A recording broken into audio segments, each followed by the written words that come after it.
Welcome to Reach Out. My name is Shashaya LaFontaine, and today I will be interviewing Lori Colacone. She is the owner of Lori's Little Lambs. How are you, Lori? I'm good. How are you? I'm good, thank you. So I've heard so much about the daycare, Lori's Little Lambs. How long has it been there? And the location that we're at, it's been there for we're going on 9 years next month. 9 years? Yep. And where is it located? 210 Dexter Street in Pawtucket. It's in Pawtucket? Yep. What inspired you to open your own daycare? The way I saw the youth of this city, how they really are just, they need guidance, they need love, they need nurturing. And that's why, I went into prayer and I asked God for a daycare center where I could teach a lot of children about Jesus. Now, what are the ages of the kids at the daycare? 18 months to 13 years. To 13 and years old? everything in between. That's awesome. Yeah. So since you're the owner, you can do what you'd like there. Yep. And that's one of the reasons why you went into business of owning the daycare, right? Right. Now, what do you do with the kids? I heard that you have a special time in the morning. I do, actually. From 9 to 9:30, we do praise and worship. So we'll dance and we'll sing. And at the end, I'll ask the kids if they have any prayers, and their hands will go up. And, I've got 19, 20, 21-month-old children saying, I pray, Mommy, Daddy. Oh. I don't know if they even understand the concept of what we're doing, but Jesus does. So That's right. That's all that matters. That's right. And is the parents very involved? Yeah, overall I have some wonderful, wonderful families. I couldn't ask for a better bunch, And I know a lot of parents that I've talked to over time that love you and they think so much of you and respect you so much, and you taught the children so much, and the teens. I know a lot of the teens, and they adore you. I also heard that you do a lot of events and a lot of different things in the community. Can you tell me one of them? Well, I'm going to have you tell me a couple, but if you could tell me one of them. One of my favorite, actually, is 2 weeks before Thanksgiving. For as long as we've been open, we have a Thanksgiving dinner, and it's open to the community. And when I tell you it's a feast, it's a feast. Oh, and it wouldn't be possible without the volunteers that I have. There's so many people that come and just volunteer their time, their food, so many people. And we started off with about 150 the first couple years, and we are up to about 300-400 people that come through and eat. That is amazing. And it's not just people that are homeless, it is people that they're struggling to make ends meet, Right. So, and it's a wonderful thing, Absolutely. So 300 to 400 people. And where do you have it? At the daycare. It's at the daycare. Yeah, 210 Dexter Street.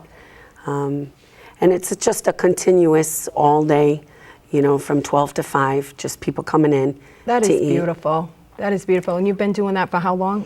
For as long as we've been open, so this will make 9 years. Oh, that's so amazing. That is so amazing. And so you said that there's a lot of different people that help. Where do you know them from? A lot of them work for me. It's beautiful. And a lot of family members. I have a family that's just very, very supportive in all that I do. Even if sometimes they don't think it's such a great idea, they're very supportive. Now, do you have any children, Lori? I do. I have 4 children. And I also have 5 grandchildren. Oh, my goodness. You don't look like you have 5 grandchildren. Yeah. You have 5 grandchildren. Yeah. Boys, girls? I have my children. I have 2 girls, 2 boys. And my grandchildren is 4 boys and 1 girl. Oh, so you have a big bunch there. Yeah, I do. To help you out. Yeah. That's wonderful. Now, I know that you also do sometimes lock-ins with the kids. I do. Tell me a little do. bit about that. What happens there? Oh boy. I have teenage girls, and we'll have a lock-in for the weekend. And what it just means is the kids stay with me all weekend. And the love of Christ is taught through just different stories, different testimonies. And they range in age from, the youngest was 8 and the oldest was 15. Wow. And you know, some of the stories, we think that teens are rebellious and disobedient and they just,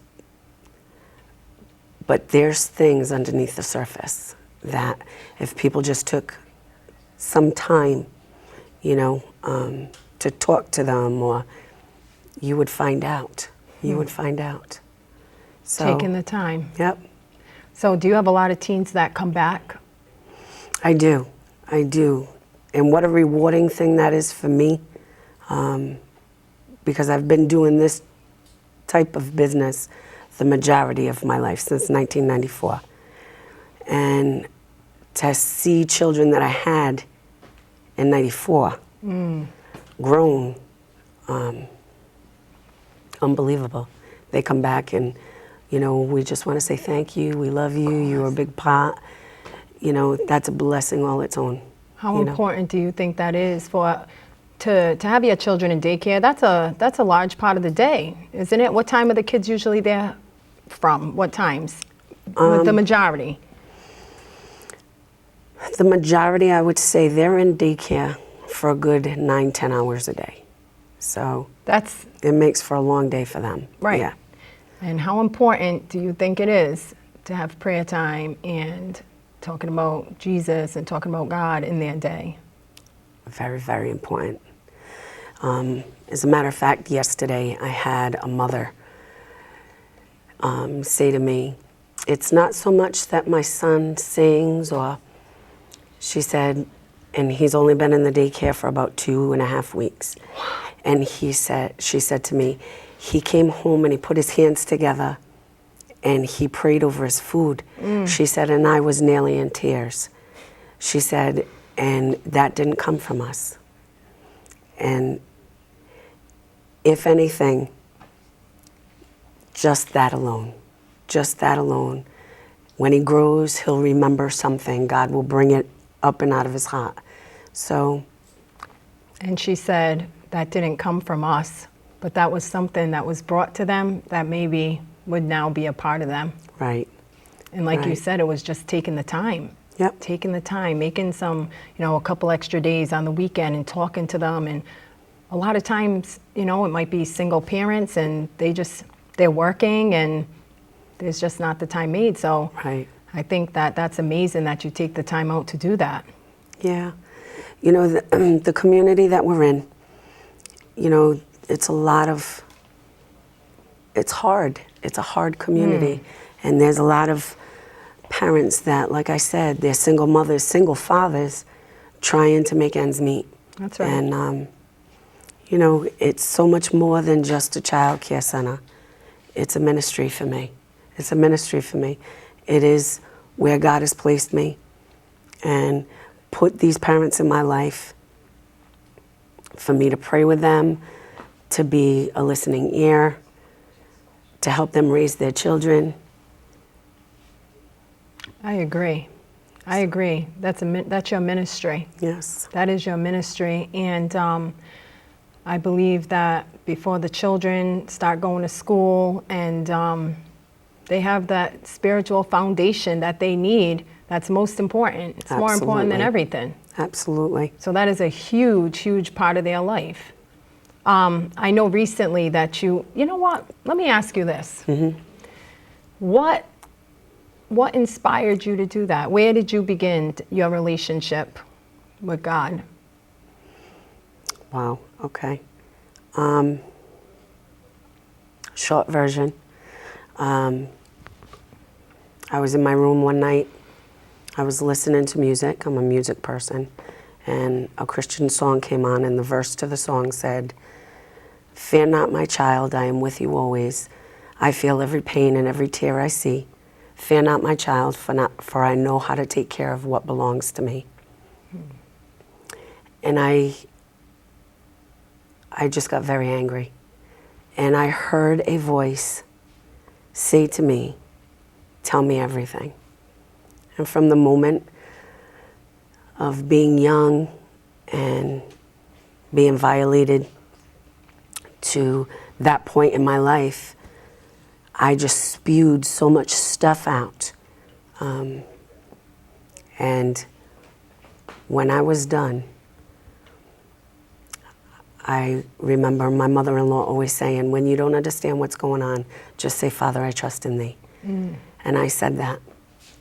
And I have to say, immediately, everything that I had felt, all the bitterness, the rage, disappeared. And I don't know how any other way to explain it. And for the first time in my life, I knew that Christ was real and that he heard everything that I had said. And then my phone rang. And it was my husband's uncle. And he said, I don't know, I was just in prayer and I felt the need to call you. And at this point I had dropped to my knees and I just could not believe. And I told him what had just happened. Wow. And you know, you expect a reaction, and all he said to me was, are you ready to get serious with God now? And I said, yes. I didn't ever stop to think what God would do with my life, and that was 16 years ago. I said a prayer. The house didn't shake. I didn't feel any different. I just asked for forgiveness of my sins, and I said, I accept you and what you did on the cross for me. And here I am. And from that day forward, your life was never the same. Never. Can I just ask, what did you do to continue that relationship? So you spoke to him, you asked for forgiveness, and then what did you do to continue it? So that was 16 years ago, and yeah. It never stopped from there. No. So how did the next day go? I had a hunger and a thirst, and I have no other way of saying it. A hunger and a thirst to know who Jesus was, what he did. I needed to know more than what I had already known. And I started to read the Bible. And I almost forgot that I was married and had children, and that's all I did was read. And he just brought me to a different place, you know. Yeah. So you were so excited about it, you got lost in it. Yes, definitely. That's awesome. So then he just led you step by step from there. So it was about 6 years later that you opened the daycare? No. No? No. It was seven years, and then it blossomed. It blossomed. So it was step by step, and then It really was. yeah. So then he led you to your ministry through the children. Yeah. Now, just recently, we had hosted an event that was yours. So what gave you that idea?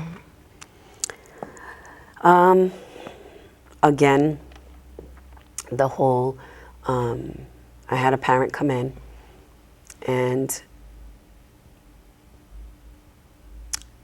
she had a really rough life. And my heart broke for her, and I heard God say to me in my heart, tell her about me. And I said, I can't, she's hard. And I said, tell her about me.